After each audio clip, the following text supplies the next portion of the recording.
Hi there, this is Mark Isero, and welcome to Article Club, a new experiment in community reading where we read and discuss one great article every month, and we invite the author to participate as well. This month, we're discussing The Miseducation of the American Boy by Peggy Orenstein, which was on the cover of The Atlantic back in January. And this week, I got the chance to speak with Ms. Orenstein, which was delightful, and we had a great conversation where she answered our questions and was super kind and thoughtful. So let's get right into that conversation. But one last thing before we do, we're having our discussions next Sunday, the 26th, about the article. And if you've already signed up, great, because they are actually both full. However, if you're not signed up yet, but still want to take part in it, please go to highlighter.cc/discussion and let me know, because there's always a chance that someone might not be able to make it. All right, so let's get to the interview. Thank you so much for doing this. I'm really appreciative. So are the other folks in Article Club. And the first question that we always ask is, why'd you say yes in the first place? To doing this? Yeah, to doing this. Because you asked so nicely, you made it kinda impossible to say no. You do a very good request letter. Oh, that's good to hear. I'll keep on doing that. It's great that you are with us and just really, really appreciative. Mhm. Do you get excited still when you see your work on the front of the Atlantic? Does that still excite you? That's such an interesting question. I mean, the funny thing about this was that I didn't see the magazine for a really long time after the piece came out. So I had to go find it, and it's not that easy to find magazines anymore. People would say, "I saw your magazine," I think, "Where? Where? I gotta find it." But yeah, there's always that moment of, I always feel like I wanna show my mom, My mom is not is gone, is dead, but I always have that moment of wanting to go, "See, mom? Look, it's another one. Isn't that exciting?" She's the only person who ever got as excited as I did. It is another one. And it's also great after Girls and Sex that Boys and Sex also a bestseller. Yeah, yeah, I didn't know if that would be the case. I really think that we're in a moment that made it possible. I'm not sure that it would be true 5 years ago or 10 years ago, but, when I for years, I was doing work with girls, and I wrote about girls and in all kinds of ways, including girls and sex, and parents of boys would always kinda say to me, "Gosh, I'm kinda glad I have a boy, I don't have to worry about these things," and I think, "Really?"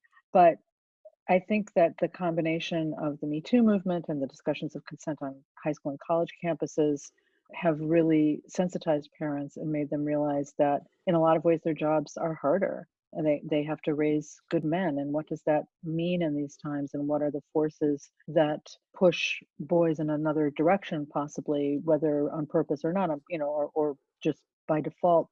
And so it was really true that in the wake of Girls and Sex, parents of boys themselves, girls, everybody was like, "When are you gonna write about boys?" And I wasn't sure because at that time, I wasn't sure that parents were gonna get interested. I wasn't sure that boys would have anything to say. I thought, what if all I get is a bunch of transcripts that consist of nope, uh-huh, Yeah. like they're not exactly chatty, Yep. right? Yep. So I really worried about all those. And plus I look like I could be their mom. And the biggest surprise I think of the book more than anything, or the research more than anything, was how much boys wanted to talk Hmm. and how insightful they were about narrating their own experience. And I do think again that partly goes back to this moment in time where I think a lot of boys and men are grappling with masculinity and grappling with their own sexual histories and grappling with what it means to be, a positive, full human being as a male right now. Did you find that out from the start that they wanted to talk to you, or did you feel like you had to do something different in order to make that space for boys? Well, I feel like I learned a lot doing the girl book. So, as you said, I did Girls and Sex first. And even though I've been writing about girls for a long time, when I started doing Girls and Sex, the first few interviews were a disaster. And it was because I really, and I had no agenda going in, just like I really didn't with boys, although I was more knowledgeable when I went with boys. But I just had kind of a sense, I'd written a little bit about how sex played into some gender stuff with girls over the years. But I just had a sense like, I think there's more to this. Maybe I could write a book. I wonder what girls would have to say. So I went off and did these interviews. And the first few, girls would tell me things, and I would just look aghast. I would just look at them and go, "What? You do what? Why why would you wanna do that? I don't get it. What are you talking?" Like, and I would judge, and my judgment was obvious. And so those first few girls, after I spoke with them the first time, they never spoke to me again. They wouldn't return my texts, they wouldn't return my emails. It was like, "No, you're dead to us." And so I had to really learn, and this I think was just universal with all the kids that I talked to. I had to learn how to listen without judgment and to really elicit the stories that they wanted to tell, and not to, if I did feel like shock, surprise, dismay, whatever, not let that show on my Yeah. face, which was a real lesson as a parent. I'm a parent also, so I can't do that as well as a parent. My daughter would be the first to tell you, but I try. How old is your daughter? She is 16. Yeah. Yeah, Mhm. right that age. Yeah, So, but the boys, they keep on texting you. They FaceTime yeah, you. Is that yeah. different also? Why do you feel like they continue or at least continue to reach out to you? I think it's because it was somebody for them to talk to, I mean, they would say so often, "I never had a conversation like this before." Not only not with an adult, but with a person of my own age, and it was really valuable to them. And so being able to sort of reflect back on that and sometimes get back in touch around it, especially if it was somebody that I talked to repeatedly, was I think it became sort of a relationship. Mhm. And with some of them, not, now it's been a little while, but I still have a handful of them that I talk to all the time, which is, I suppose, a little weird, Yeah. but No, I think, yet not. it's Yeah. they're reaching out. I mean, that's so important. Yeah. There's this one boy in the book. I was just going to give an example of this boy who I don't think he's in the article, but he's a boy. We're in a chapter. He frames a chapter that's about sexual assault of boys, or unwanted sex violation of boys, and he frames this chapter, and it's a pretty powerful story. And he recently texted me because I had done a spin-off article about that story too for New York Magazine, and he had printed it out or somehow shared it with everybody in his fraternity. He's in college now. This was in high school, because he said he wanted them, and then he told them it was him, Wow. which was really interesting. Wow. Because when I met him, he was nowhere near that kind of openness. And he said that being part of the book had helped him to come to terms and be able to talk about this. But he said he wanted his frat brothers to know how very seriously he took safety in sexual situations and why. And I mean, that was an amazing experience for me to hear back from him about that. That's great to hear because a large portion of this article, you talk about how boys want to step up, either to tell their own Mhm. stories or they want to be emotional, and they feel like they can't because therefore they wouldn't belong. And so Right. it just seems like this is a real gift that you've given him. It was, well, and he to me, but I mean, I felt it was a real act of courage and also personal growth on his part, because I remember when I first started talking to him, and I met him through another boy that I was interviewing, that he was really worried about being identifiable. Like, that was his big fear, was that somebody that he knew might be able to identify him. And the fact that he's not saying, here's an article, it's about me, we need to talk about this, is I mean, it brought tears to my eyes when he texted me that. I think that's great. Yeah. And you talk a whole lot about in the book about how you came to know these 100 plus boys. And then in the article, of course, there's only time enough for a few of them. One thing that's really on our mind, a lot of article clubbers were asking, is why these boys in particular. There is this idea that, hey, they're mostly white. They're going to private or fancy schools. That's sort of an artifact of the article. Yeah. So the book itself, I mean, that's the Atlantic picked a particular slice that would make it coherent, but the book itself, the boys span a real range in terms of demographic. Because in the girl book, all the girls were either college bound or in college, and I did that for specific reasons for that book. Hmm. I felt like I wanted and needed to do the parallel in this book. So they are in that demographic. They're college bound or in college. But beyond that, they span a real range of ethnicity. I was much more conscious of that, in fact, in this book, a range of sexuality, sexual orientation, gender identity, or assigned at birth identity versus gender identity. And they're from all over the country, big cities, small towns, public, private schools. So it's a much broader range than the Atlantic article would perhaps lead you to believe. Yeah, I agree. The book is obviously much more comprehensive. In the article, though, you did say that these boys, might be the ones to set cultural norms to the degree that Yeah, maybe like a Brett Kavanaugh or whatever. And like, right. is that also why you went in Well, that that was direction? why, I went for the college-bound college group, and that was true with the girls too, because when I was working with the girls, I thought if I told you that, a lot of girls who were disadvantaged in a variety of ways, or under-resourced or underserved, were disconnected from their bodies and were not able to assert their wants and needs and limits in sexual relationships, you kind of go, yeah, that has nothing to do with me, you know? Mhm. And I wanted people who were in positions to make change, to be in power, to recognize that this was about them. And with the boys, what was really interesting was that around issues of sexual misconduct, that denial would be thicker the more elite the guys were. Mhm. So boys in really elite situations in elite schools would tend to say, like in private colleges, would tend to say, "Oh, it's those boys in the state schools who do that stuff," against all evidence, Yep. because that is absolutely not true statistically. And it was like their superior SAT scores, made them less likely to do these things rather than just better insulated from the results. Yeah. And I was in a school in California at one point, and talking to, and I was there. I was at a party, a freshman party, as one is as an adult, so often, watching kids drink, and these guys asked me what I was doing there, and I said I was, I was using. I wanted a scene for the book on hookup, for the chapter on hookup culture, and they assumed I was writing about sexual misconduct, though I wasn't. I really was just looking at like a typical party. And they said, "Oh, well, it's those boys at the state schools who do that sort of thing." And I said, "You know, Brock Turner was at Stanford." Yep. And they said, "Oh, yeah, but he wasn't there on merit. He was an athlete."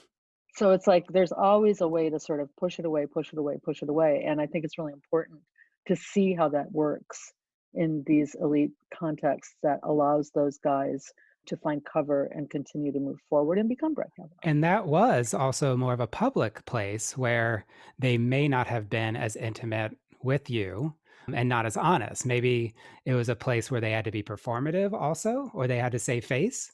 I think they really believed that. Okay. I think they absolutely believe that, because I heard it so many times, both, I mean, I remember there was another, this story didn't actually make it into the book, but there was a guy at a very elite school, and and he was in a fraternity, and he told me how my fraternity doesn't do this, and nothing like that ever happens. We don't, this isn't an issue for us, misconduct.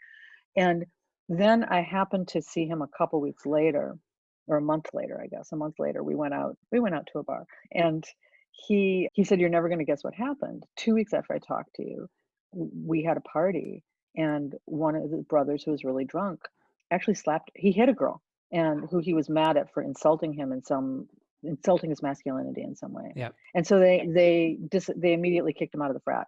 And then he said the thing was, a couple weeks later, it happened again with another guy. So it happened twice. And then the kind of sorority that they tended to be paired with, the officers from that sorority came over with a letter and read them a list of all of the things that the girls had endured in that particular fraternity, in their parties and stuff. And this boy that I was talking to, who was really just, a lovely guy, he said he was one of the officers of the frat, and he said he listened to that and he almost burst into tears. Yep. He said, it was so painful to hear. And he said, you don't really know. Maybe like some of the guys that are maybe a little shitty to girls, but you don't really know what that means. And hearing it all laid out like that was devastating. So the upside was that he decided to institute programming in the fraternity for sex education, for not only just anti-assault, but pro you know pro positive sexuality programming. And the reason it didn't make in the book was that I had really wanted to follow him as he did that, and he was game for it, and his fraternity brothers just went, "No." "No, you're not going to let some adult woman into our frat, no." Just watching that was interesting, watching the kind of denial, the what I think is the normal denial, and then that sort of coming to terms, the reckoning, and then in his case, the really wonderful part was then the acting to try to make it better. That was why I wanted to follow him. I wanted to see somebody trying to make it better. And I think he did, try as much as he could. I don't, I did talk to him again, and he instituted some of that programming. He wasn't sure if it would continue once he left. Yeah, in the book, you have some positive stories of boys and young men who are doing things either to transform Mhm. their own lives or others in colleges. The article is a little bit less positive just because it's smaller, and yet Cole, for example, who is the main Mhm. character who everybody wants you to talk about, it seems like he's trying, but right at the beginning, I would love for you to talk about your first impressions of Cole Yeah. because you said, "Oh no." Yeah, he was a stereotype. I mean, or he appeared to be a stereotype. I walked around the corner and there he was, and he was like the stereotype of the jockey white boy. He's like his neck went right into his jawline, and he's sitting, in this, his legs splayed and his hands on his knees and this kind of blank expression. And I just thought, I'm going to talk to this guy. I mean, what is he going to say? And I thought this is going to be such a hard interview because sometimes they were hard interviews. And he ended up being I mean, he had so much to say. He was so interesting. He was so engaging. He was so thoughtful. He showed me the picture of his girlfriend, who he described as a feminist and somebody he really respected, and so smart. And he talked about his difficulty as a guy, kind of dealing with the hierarchy of guys, and whether it was, when he first came to the school, he was actually a lower income kid in an affluent school. And so that worried him, and being, trying to figure out where he felt fit in the pecking order, making friends with guys, not wanting to appear weak. And he finally found his people on the crew team. And the story that I tell, and so he also was going to be joining the military after high school. So he was a little bit different than some of the boys. He was going to a military college, but he was really navigating a very hyper masculine world as a boy who valued egalitarianism. So I felt like he kind of put things in very sharp relief in that way. And the story that he tells is about locker room banter and the ways that guys tend to talk about women and sex in the locker room, which is a very weaponized way of talking often, right? Like, what do? They pound, they hammer, they bang, they nail, they hit that, they tap that, they pipe that. It's like a construction site, right? It's not like something that happens between two people. So he's standing there one day, and this guy, one of the older boys, starts talking about, it's talking trash about some girl that he knows. And Cole and one of his friends call him out on it.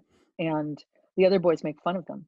And so the next time somebody says something, Cole said he didn't say anything, but his friend continued to talk about it and to say something, to call the boys out. And he said the more he saw his friend step up and he stepped back, the more that boy, the other boy, guys weren't listening to him. He said they didn't seem to like him as much, and he lost all his social capital. And Cole said, and I was sitting here with buckets of it left, but I wasn't spending any, and I don't know what to do. I don't know how, I don't want to have to choose between my dignity and these guys, but how do I make it so I don't have to choose? And it really struck me, and I thought about Cole so much because Michael Thompson, who's a psychologist who writes about boys, has said that it's silence in the face of cruelty and misogyny in which boys become men. And so in talking to boys, it wasn't only about what they did say, but what they didn't, couldn't, shouldn't, wouldn't. And I think that that's sort of how Cole fit in there. Can you say more about why he thought that he couldn't say Cole is not sort of like mid-level or low level like some of the other boys in the book. Why do you feel like he did not feel like he could speak to his friends about that? I think he felt that even so, his status had a precariousness to it, especially at that point because he was a sophomore in high school.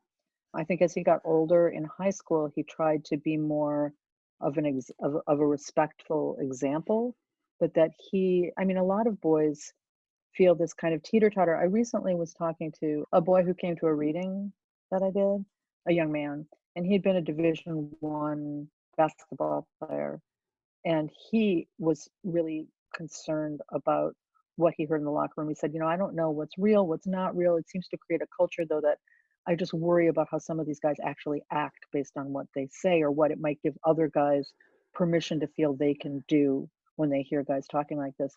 But he said, I don't know how to say anything. I don't know what to do, because, and I thought this is a really interesting point because I'm not a high level athlete, so I wouldn't have thought of this. But he said, when you go out on the court, you have to act as a unit, and you have to have total trust in one another. And if I start, coming in and challenging people on this stuff, it's going to fracture that trust. and that's going to be a problem for us as a team. So I don't know what to do about that. Yeah, yeah. And I thought, interesting, right? Yeah, you talk about how sports is so important, loyalty is so important. Obviously, the military has the same sort of loyalty code. You got me Fraternities, Yeah, you got me thinking. Wall Street, Yeah, absolutely. Silicon Valley. Yeah. You got me Mhm. thinking though, like, is it also a language piece? Because Cole knows about toxic masculinity. They can talk Yeah. about They all consent. did. Like, it seems like they've done all of like the workshops, but then when Yeah. it comes, I mean, obviously the locker room is going to be a different entire language. It's almost like they don't have the Yeah. language.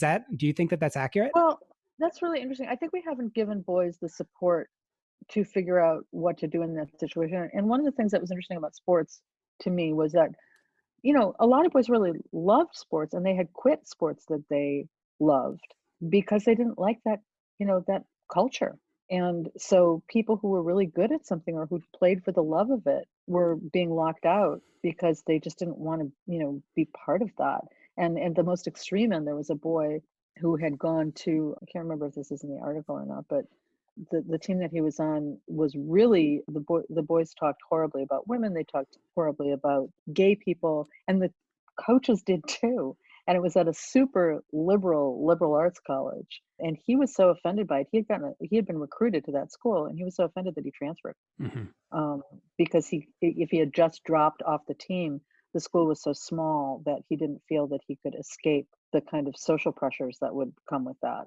I mean, that's extreme, but it's real. And I think, when so this boy, the boy who was the Division 1 athlete that I talked to, subsequently from after publishing the book, he asked me for advice. He emailed me later, and I ended up really thinking about like what can we offer boys in those situations, and I gave him sort of I don't think there's one magic bullet, but I gave him some multifocal ideas about different possibilities of ways that don't involve just like attacking somebody when they're vulnerable and feeling hyper masculine, because that's not going to work. That you could institute on a team situation or a frat situation or any kind of all-male situation that might help to allow so many boys who don't want to participate in that kind of behavior to see one another and bond together over it and create some social norming that would stop it. Hmm. I mean, another thing I think about that happened after the book came out was there was a couple weeks after the book came out, there was a state senator in Michigan who was having a press conference, and he had a group of boys from the all boys high school he had gone to were there, like observing him or whatever. He was doing them a favor to follow them around, and there was a 25-year-old female reporter. And when the conference was over, he said, "Hey, you should hang around. You'd have a lot of fun with these boys, or they'd have a lot of fun with you." And the woman wrote a piece about that moment for her. And it was really great. And it was all over the radio. Got made national news. It was like a big thing for like a minute and a half. And I read it and I thought, she really did a wonderful job of explaining the impact of comments like that on a young woman and on women in general in our lives. What she missed, not, and I don't fault her for this, but the piece that interested me was there was a group of like 20, there were 20 boys standing there. Hmm. I imagine there were a goodly number of those boys who thought, "Oh my God, what did he just say? Yep. That's horrible," but couldn't do anything about that. So how do we help those boys? I mean, I don't know what you can say when there's an adult saying stuff, but I mean, how do you, in those contexts, how do we allow boys to be able to talk about things? How do we allow boys to who authentically, I think 99% of them, don't want to hear or say things like that. How do we help that culture thrive? Yeah, you talk a whole lot in the article about how boys want to intervene and they also want to be vulnerable. They want to Yeah. share, they want to have great relationships, they want to have good sex and all that kind of stuff too.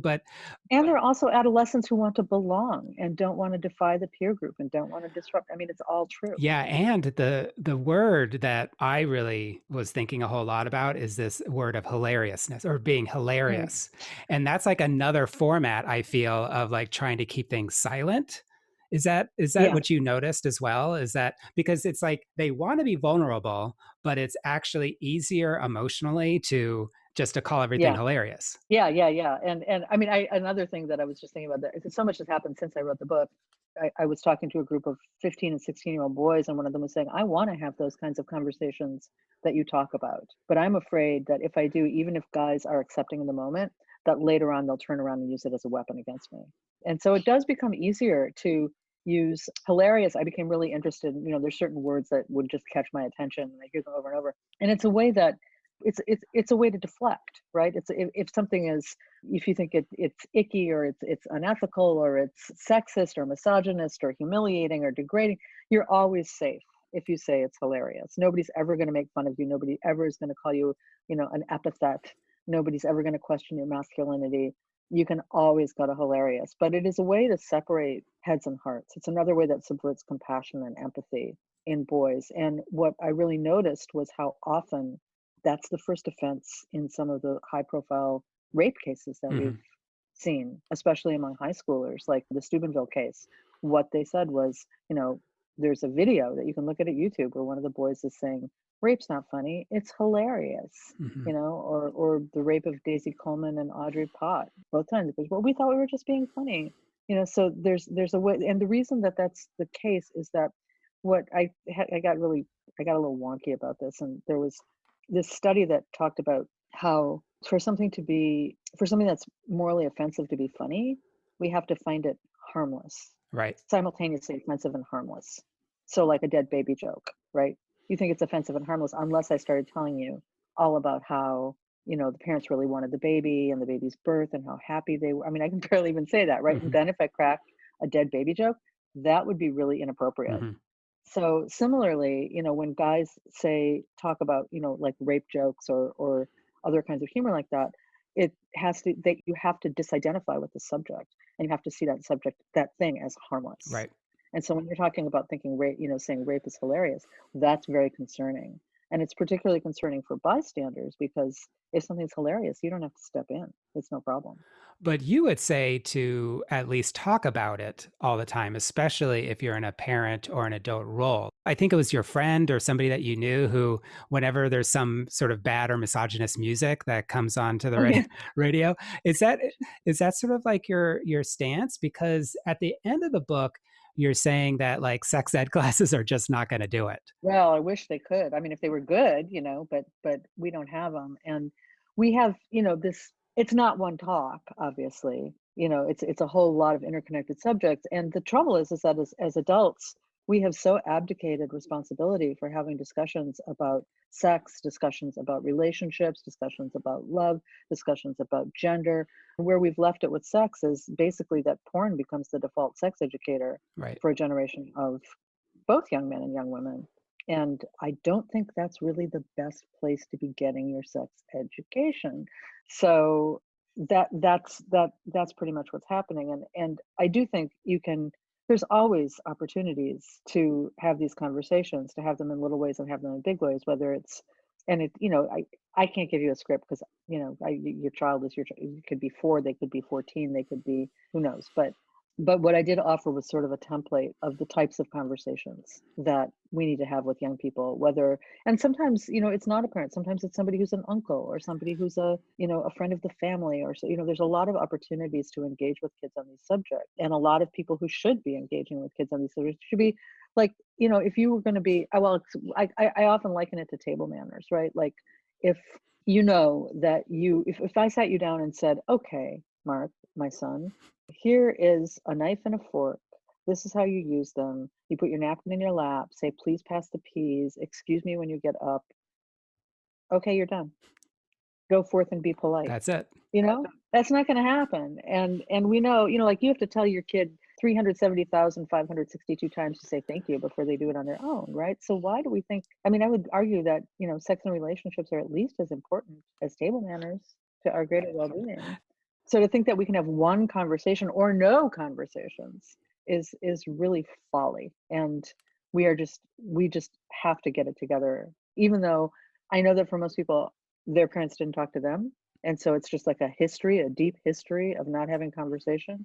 But I think that we now know, as we look at a culture where we recognize that, certain masculine norms are really deeply unhealthy for boys and for whoever they interact with as partners, where we know that kids are not developing a appropriate understanding of consensual sexual behavior, and that there's just inordinate rates of sexual misconduct and assault, and where kids are being, kind of inundated with pornography and with a highly sexualized mainstream media. I don't know how we don't have the luxury of silence anymore. Mhm. I totally agree. There's a couple article clubbers who are parents who want sort of like the one answer, and it's not like table Mm, manners. Like what you're saying is like let's just keep on talking to our kids. And then there's a lot of article clubbers who are also educators who are not doing sex ed classes. And it seems like it would be the same thing. Like in every single opportunity, go ahead and talk yeah, about it. And I would think that coaches in particular, there's this quote from the article, we have to say not just what we don't want from boys, but what we yeah, but what do, we do want. because Yeah, I feel like the stereotype of a coach, especially who identifies as a man, is like respect women right, or like don't do this.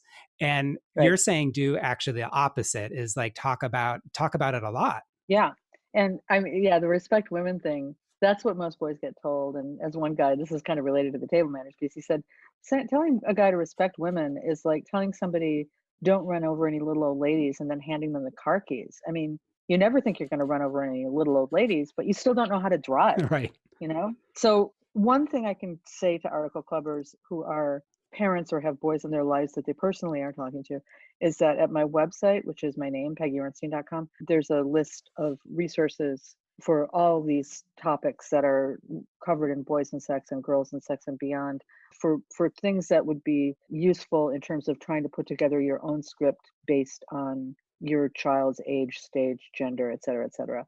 And educators, there a lot of times there's things like I think about ways I mean, I think in other classes too, but I'm an English major, so I think about English classes. There's always opportunities to have these discussions about how what you're reading connects out into the world. And this is just another place and another way to do that. I mean, whether like if you're reading Othello, for instance, Hmm. what could be a better story to use to discuss relationships and gender and race and all these things? That stuff can all be amazingly relevant. Yeah, absolutely. And it doesn't even have to be like in some central Othello type of piece. It could be current events like you talk about in the book. Yeah, It can be just like what's going on in the world. Let's talk about it. Let's offer a space to talk about it. yeah. And I did, I've had conversations with my daughter and I separately in different rooms, but we were both watching the Netflix show Sex Education, Hmm. which is fantastic, by the way. In almost all ways, I have a couple quibbles with it, but it's really fantastic. And there is a story arc in the second season that is about a girl who experiences somebody exposing himself and masturbating onto her on a bus, and the arc goes through kind of her reckoning with that and trying to, saying it's fine, it's fine, it's fine, and then kind of falling apart, and then how it all resolves. And we were talking about it, and I said, it's really interesting, though. I find that in American culture right now, it's a lot easier to talk to our kids about sexual violence than sexual pleasure. Yep. And like, why do you think that is? And she immediately got up and left the room. And I'm like shouting out, but you hear me, right? You hear me. I know you hear me. So I do think that's true too. That if we are comfortable, we're comfortable with the don'ts. Yeah. And I think we do need to get more comfortable, and it's a muscle. I mean, we have an atrophied muscle. We have never had these conversations. We don't know how. You have to learn how. But talking about, what a positive, pleasurable, reciprocal, mutual encounter can and should be. Talking about, one of the things, and that's why I wrote partly why I wrote these books, and Boys and Sex, so that boys could look at this and question the script, like, wow, if hookup culture is being presented to me on college campuses, and I don't know what's going to happen now with that, by the way, but if that's being presented as being like the fun, the most fun thing, the best sex, the best is that is that really true? Is that really right for me? Am I really enjoying that? What does that mean? Do I want something more than a partner that I'm just masturbating into? Like, what does all that mean to me? And having boys talk about that. I mean, I think I can't remember if this is in the article. There's a scene where I think it is where two of the boys are talking to one another through me. Nate and Wyatt. Maybe it's not in there. No, I don't think it is in there. Nate and Wyatt are talking. Wyatt is a boy who has been Hmm. very heavily into his college hookup scene and is starting to feel, as he put it, that it was a bit masturbatory on my part, and feeling like maybe he doesn't want to do that anymore and it hasn't served him and he doesn't feel good about himself. And he's asking himself a lot of questions. And Nate is a high school senior who's had a bad experience. He's in the article for sure. Yep. He had that bad experience with hookups, and he's off now. It's a year later, and he's looking at colleges that he wants to go to. And he texted me kind of out of the blue while I was in the middle of interviewing Wyatt, and said, and Wyatt and I were talking on Skype, and Nate texts and says, "WTF with hookup culture? It's like an orgy here. Am I supposed to go to Bone Town and worry about an emotional connection later, or just forget about that part?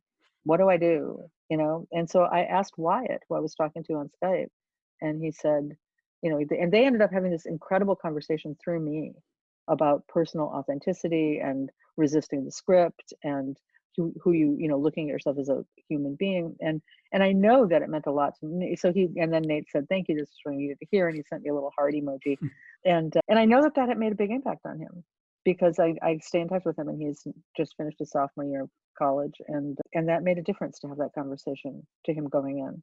And I just think, again, what if we could create situations where boys, they don't know each other, they never met, they never saw each other, they don't know each other's names, but they could have this conversation because of that. And what if we could make room for that, just to allow a broader scope of humanity for young men?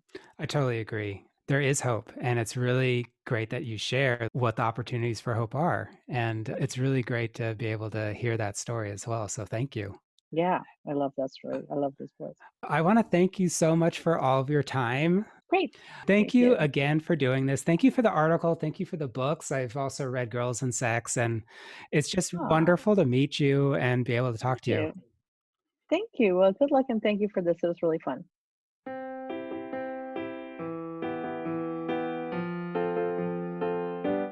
Hey, it's Mark again, and thank you so much for listening. And I hope you enjoyed this conversation with Peggy Orenstein.